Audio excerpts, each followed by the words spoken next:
പക്ഷെ അത് കരിയറിനെ ഒരു ഇതുവരെ നെഗറ്റീവായിട്ട് ബാധിക്കില്ല. കാരണം ഒരു സൈഡ് റോൾ പോലെ ക്യാരക്ടർ ഒന്ന് ചെയ്യുന്നു പോകുന്നു, അവരങ്ങനെ ചെയ്യും. അവർ ഇല്ല, പക്ഷെ ഞാൻ അതിനനുസരിച്ച് ചിലത് എടുക്കാറില്ല. അപ്പൊ അതിനനുസരിച്ച് വീണ്ടും മാറും. ഇങ്ങനെ ഷിഫ്റ്റ് ചെയ്ത് എനിക്ക് ചെയ്യാൻ പറ്റുന്നുണ്ട്. ഞാനിപ്പോഴും ഹീറോയിനായിട്ട് ചെയ്യുന്നുണ്ട്. അപ്പോൾ അങ്ങനെ, അല്ലെങ്കിൽ ഇപ്പം വലിയൊരു സിനിമയിൽ, ഇപ്പോൾ ജിത്തു സാറിൻ്റെ സിനിമയിൽ ഞാൻ നേരിലൊരു വേഷം ചെയ്തിട്ടുണ്ട്. കാരണം സാറാണ് എന്നെ ആദ്യയിലേക്ക് ഇൻട്രൊഡ്യൂസ് ആ സമയത്ത് ചെയ്യുന്നത്. അപ്പോൾ ആ ഒരു ടീമായിട്ട് എനിക്കൊരു ബന്ധമുള്ളതാണ്. അപ്പം ഞാൻ അവരുടെ അടുത്ത് നോ പറയാൻ എനിക്കിഷ്ടമാണ് ആ ടീമിൽ വർക്ക് ചെയ്യാൻ. ഇവൻ ഞാൻ പറഞ്ഞിട്ടുണ്ട് സാറിൻ്റെ അടുത്ത്, ഒരു പാസിംഗ് ആണെങ്കിലും വിളിച്ച് ഞാൻ വരാം കേട്ടോ. എനിക്കിഷ്ടമല്ലേ. ഞാൻ മറ്റുള്ളവരെ കാഴ്ചയിൽ കാണുന്നേക്കാൾ കൂടുതൽ എനിക്കൊരു സിനിമ ഞാൻ എടുക്കുന്നത് ചെയ്ത് കഴിഞ്ഞ് വീട്ടിൽ വന്ന് കിടന്ന് ഉറങ്ങുമ്പോൾ ഒരു സന്തോഷവും സമാധാനമായിട്ട് ഉറങ്ങണം. അതിപ്പോൾ പടം ഭയങ്കര ഹിറ്റോ സക്സസ് ഒക്കെ ആയിട്ട് അവാർഡൊക്കെ കിട്ടിയിട്ട് എനിക്കതിലൊരു സന്തോഷം തരുന്നില്ല, അല്ലെങ്കിൽ ഞാൻ ഭയങ്കര ടെൻഷൻ അടിച്ചിട്ടൊക്കെയാണ് ആ പടം ചെയ്തിട്ടുണ്ടെങ്കിൽ എന്താ അർത്ഥമുള്ളത്? പോയിന്റാണ്. എനിക്കത് ചെറിയ വേഷമാണെങ്കിൽ ഞാൻ പറയണം, അയ്യോ നല്ല ടീമായിരുന്നു, നല്ല സെറ്റായിരുന്നു, നല്ല വർക്കായിരുന്നു, എനിക്ക് അടിപൊളിയാണ്, ഞാൻ ഹാപ്പിയാണ്. ഞാൻ അൾട്ടിമേറ്റ്ലി നോക്കുന്നത് എൻ്റെ ഹാപ്പിനെസ്സിനാണ് ഇമ്പോർട്ടൻസ് കൊടുക്കുന്നത്. ബാക്കിയൊക്കെ മറ്റുള്ളവർ പറയുന്നതല്ലേ. മറ്റുള്ളവർ പറയുന്ന നോക്കിയിട്ട് ജീവിക്കാൻ നിന്നാൽ ഒട്ടും പറ്റില്ല. അത് അവരുടെ കണ്ണിലെ സക്സസ് അല്ല നമ്മുടെ സക്സസ്. അത് വളരെ കറക്റ്റ് പോയിന്റ് ആണ് കേട്ടോ. നമ്മൾ ഹാപ്പി ആവുന്നത് തന്നെയാണ് ഏറ്റവും ഇമ്പോർട്ടൻ്റ്. അതാണ്. ഇപ്പോൾ ഒരു 10 പേര് പറയാണ് ചേട്ടൻ നല്ല അടിപൊളി ലൈഫാണ് അവൻ്റെ, അവർ പറയുന്നതിലല്ല ചേട്ടൻ്റെ സക്സസ് ഇരിക്കുന്നത്. നമ്മളുടെ തോന്നലാണ് ഞാൻ ഓക്കെ ആണെന്നുള്ള. അപ്പം എനിക്ക് അവാർഡും എല്ലാം ഉണ്ട്, പക്ഷെ ഉറങ്ങുമ്പോൾ ഒരുപാട് മനസ്സമാധാനം ഇല്ല എനിക്ക്. പലരുമായിട്ടും പല ഇഷ്യൂസ് ഉണ്ട്, അല്ലെങ്കിൽ ഞാൻ ഓക്കെ അല്ല. പക്ഷെ പുറമേക്ക് ഡ്രസ്സപ്പൊക്കെ ചെയ്ത് ഒരു അവാർഡ് മേടിക്കാൻ സ്റ്റേജിൽ നിൽക്കുമ്പോൾ അതിലും സന്തോഷം കാണാൻ പറ്റുന്നതായിരിക്കണം ശരിക്കുള്ള സക്സസ്. അപ്പം എനിക്കതുകൊണ്ട് അത് നിർബന്ധമാണ്. മനസ്സമാധാനം എന്ന് പറഞ്ഞൊരു വാക്ക് വലിയൊരു കാര്യമാണ്. പിന്നെ ഈ മനസ്സമാധാനം കിട്ടുന്നത് എങ്ങനെയായിരിക്കും ഒരു പക്ഷെ അതിഥിയെ സംബന്ധിച്ച്? അതിലൊരു ടെൻഷനുള്ളൊരു എന്തെങ്കിലും ഒരു ടെൻഷൻ അതിഥിക്കുണ്ടെന്ന് വെച്ചോ, ഇപ്പോൾ കരിയറിലോ പേഴ്സണൽ ലൈഫിലോ എന്തെങ്കിലും ഒരു ടെൻഷൻ, അതിഥി സ്വയം കാമാവുന്നത് എങ്ങനെയായിരിക്കും? അല്ലെങ്കിൽ അതിഥിയുടെ ഹാപ്പിനെസ് കണ്ടെത്തുന്നത് എങ്ങനെയായിരിക്കും? ഞാൻ തന്നെയാണ് ഞാനതിലിരിക്കും കുറച്ച് നേരം. ഒരു പ്രശ്നത്തിലാണെങ്കിലും ടെൻഷനിലാണെങ്കിലും ഞാൻ അതിൽ തന്നെ ഇരിക്കും. ഞാൻ അത് ഡൈവേർട്ട് ചെയ്യാൻ ശ്രമിക്കാറില്ല. നമ്മളെപ്പോഴും ഫേസ് ചെയ്യുക, നമ്മൾ അതിൽ ഗോ ത്രൂ ചെയ്യുക, സിറ്റ് വിത്ത് ഇറ്റ്. ഒരു ടെൻഷൻ ആണെങ്കിലും എന്താണെങ്കിലും അൾട്ടിമേറ്റ് വേണമെങ്കിൽ ഇപ്പോൾ തിങ്ക് ചെയ്യുന്നത് നമുക്ക് വേണമെങ്കിൽ ഓവർ തിങ്ക് ചെയ്ത് അതിൻ്റെ അൾട്ടിമേറ്റ് ചിന്തിച്ച് വെച്ചിട്ട് അതിൽ നിന്ന് പുറത്തേക്ക് കിടക്കാൻ പറ്റും.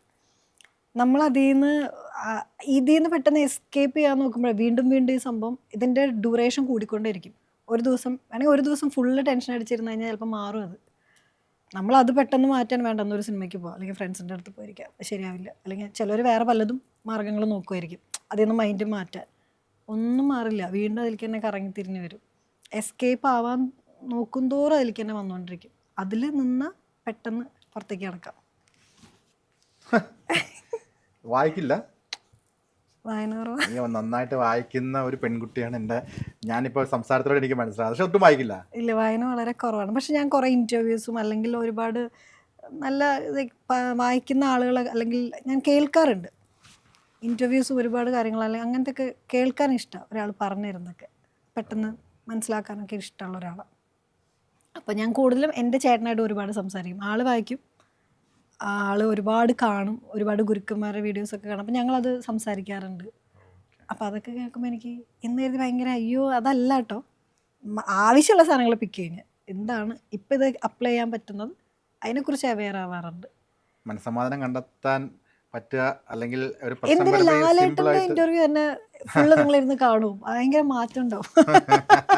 കാഴ്ചപ്പാട് മാറ്റം ഉണ്ടാവും ലാലേട്ടൻ്റെ ഒക്കെ. ഭയങ്കര എന്ത് പ്രശ്നം വന്നാലും ഇത് ഇത്രയല്ലേ ഉള്ളൂ. അത് ഇപ്പൊ ആദ്യമൊക്കെ കാണുമ്പോൾ ഒന്നും തോന്നാറില്ല. ഇപ്പൊ കാണുമ്പോൾ ഇത് എങ്ങനെയല്ലേ, ഭയങ്കര ഈസി ആയിട്ട് തമാശയായിട്ടും പലതും പറഞ്ഞു പോകുന്നത് ഭയങ്കര. അയാൾ എന്നെ പറ്റി പറഞ്ഞു, എനിക്ക് കുഴപ്പമില്ല, നിങ്ങൾക്ക് എന്താ പ്രശ്നം? അല്ലെങ്കിൽ ഈ അടുത്ത് ഒരു ഇന്റർവ്യൂലൊക്കെ കണ്ടപ്പോഴേ ഞാൻ എന്താ മോനെ നിന്നോട് ചെയ്തേ, അതൊക്കെ ഭയങ്കര അപ്ലൈ ചെയ്ത് നോക്കിയാൽ ഭയങ്കര രസമായിരിക്കും. തരുൺ പറഞ്ഞല്ലേ ഞാൻ എന്ത് ചെയ്തു പറഞ്ഞ അത് കളയുന്നത് ഭയങ്കര വലിയ കാര്യമല്ലേ. നമ്മൾ അങ്ങനെ ഇരിക്കും, ഓ ഇവൻ പറഞ്ഞു, അല്ലെങ്കിൽ ഒരു കമന്റ് കണ്ടാൽ നമ്മൾ അതിലിരിക്കും. അത് വിട്ട് കളയാന്നുള്ളത് വലിയ കാര്യമല്ലേ ഇപ്പോഴത്തെ കാലത്ത്. സോ അത് 2-3 കണക്കൊന്ന് അപ്ലൈ ചെയ്ത് നോക്കിയാൽ പിന്നെ സെറ്റാവും. അത് ശരിക്കും ഒരു മീ ടൈം ഒക്കെ എങ്ങനെ സ്പെൻഡ് ചെയ്ത്? മീ ടൈം കുറേ നേരം ഇങ്ങനെ ഒറ്റയ്ക്കിരിക്കാൻ ഇഷ്ടമുള്ള ആളാണ്. ചിന്തിച്ച് ഇങ്ങനെ ഓരോന്ന് ചിന്തിക്കും, എനിക്ക് ഭയങ്കര ഇഷ്ടമാണ്. ചിന്തിക്കുന്നതിൻ്റെ ഒരു വ്യാപ്തി എന്താണെന്ന് വെച്ചാൽ ഒരു എക്സാമ്പിൾ പറഞ്ഞു കഴിഞ്ഞാൽ എന്തിനെ പറ്റി കാര്യം ചിന്തിക്കുന്നത്? ഞാൻ എൻ്റെ കുറേ പാസ്റ്റും കാര്യങ്ങളൊക്കെ ലൈഫ് ഇങ്ങനെ ജേണിയൊക്കെ ഇങ്ങനെ ആലോചിക്കും. എനിക്കിഷ്ടം അത് ആലോചിക്കുമ്പോൾ. ഇപ്പം ആലോചിക്കുമ്പോൾ അതൊന്നും ഒരു പ്രശ്നമല്ലല്ലോ എന്ന് ആലോചിക്കുന്ന ഒരു സന്തോഷമില്ലേ, കിക്ക് കിട്ടും.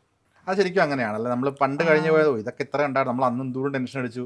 ഞാൻ 5 വർഷം മുമ്പ് ആലോചിച്ച് വിഷമിച്ചിരുന്ന ഒരു കാര്യം ഇന്നാലോചിക്കുമ്പോൾ അയ്യോ എന്ന് പറയുന്ന സംഭവം ഭയങ്കര കിക്കാ.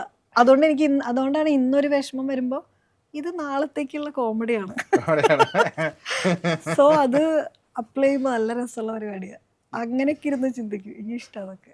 ഈ കാലഘട്ടം മാറുന്നതിനനുസരിച്ച് നമ്മളുടെ ചിന്താഗതിയാണ്, കാഴ്ചപ്പാടിൽ ഞാൻ പണ്ട് വായിച്ചിട്ടുണ്ട്.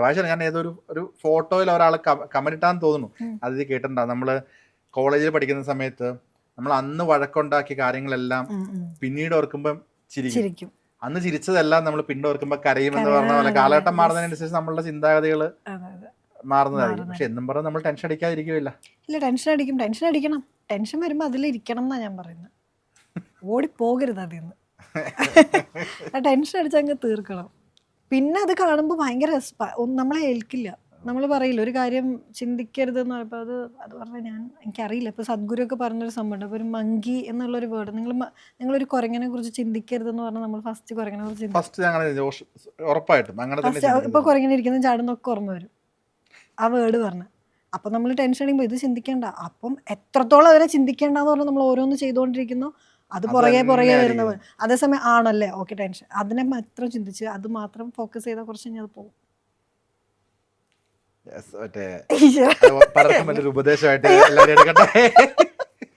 ഞാൻ അങ്ങനെ ചെയ്യാം, ഭയങ്കര ഈസിയാ, വർക്കാവുന്ന പരിപാടിയാ സത്യമായിട്ട്. പ്രശ്നം വരുമ്പോൾ എല്ലാവരും അങ്ങനെ അപ്ലൈ ചെയ്യട്ടെ.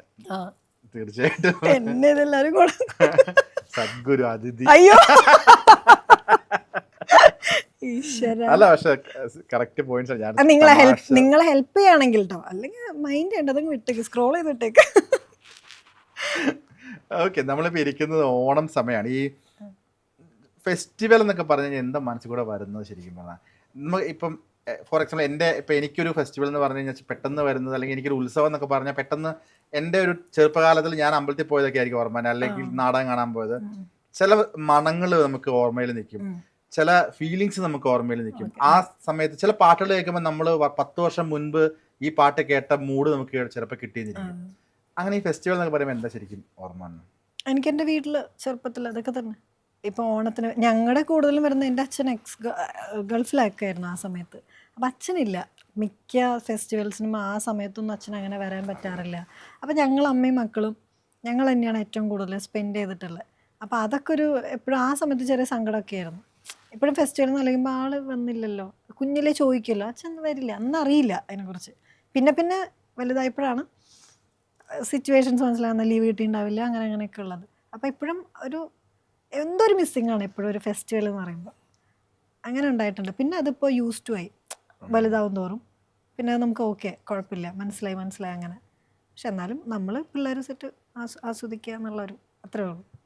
ഉത്സവത്തിനൊക്കെ പോകുന്നൊക്കെ തന്നെ, ഉത്സവം നാടകം കാണാൻ പോയിട്ടുണ്ട് ഞാൻ. വല്ലാത്തൊരു ഫീൽ അല്ല ശരിക്കും, ഭയങ്കര ഫീലായിരുന്നു. അങ്ങനെയൊന്നും പോയില്ലല്ലോ. ഫ്രീഡത്തിന്റെ അകത്തില്ല നമ്മൾ അങ്ങനെ ഇപ്പം അത് കുറഞ്ഞു, അത് പോയി കാണണം. ഇപ്പം ഞങ്ങൾ ഇടയ്ക്ക് ചിന്തിക്കും ഒന്ന് പോകണം. ഞാൻ ഈ അടുത്ത് ഈ കഥകളിയൊക്കെ കാണാൻ തൃപ്പൂണിത്തറയിലൊക്കെ അത് കണ്ടിട്ടേ ഇല്ലല്ലോ, അങ്ങനത്തെയൊക്കെ ഇപ്പം കാണാൻ ഭയങ്കര ആഗ്രഹമുണ്ട്. അപ്പം അതൊക്കെ പോയി കണ്ടിരുന്നു ഇപ്രാവശ്യം ഉത്സവമൊക്കെ വന്നപ്പോൾ. പക്ഷേ ഇപ്പം അത്രയും ഫ്രീ ആയിട്ട് കാണാൻ നമുക്ക് എൻജോയ് ചെയ്യാൻ പറ്റില്ല. എവിടുന്ന ക്യാമറ ഉണ്ടെന്നും പറയാൻ പറ്റില്ല. അവിടെ ഉണ്ടായിരുന്നു ഓരോ ചാനലുകൾ. ആണോ? അപ്പൊ ഒരു ആസ്വദിക്കാനും പറ്റില്ല, അവിടെ ക്യാമറ. പിന്നെ ഞാൻ നേരത്തെ പറഞ്ഞ പോലെ എനിക്ക് ഇതുവരെ കുഴപ്പമൊന്നും ഉണ്ടാക്കിയിട്ടില്ല. അപ്പം വലിയ കുഴപ്പമുണ്ടാവാറില്ല. ഇങ്ങനെ ടാറ്റയൊക്കെ പറഞ്ഞവരങ്ങ് പൊക്കോളും, ശല്യമില്ല.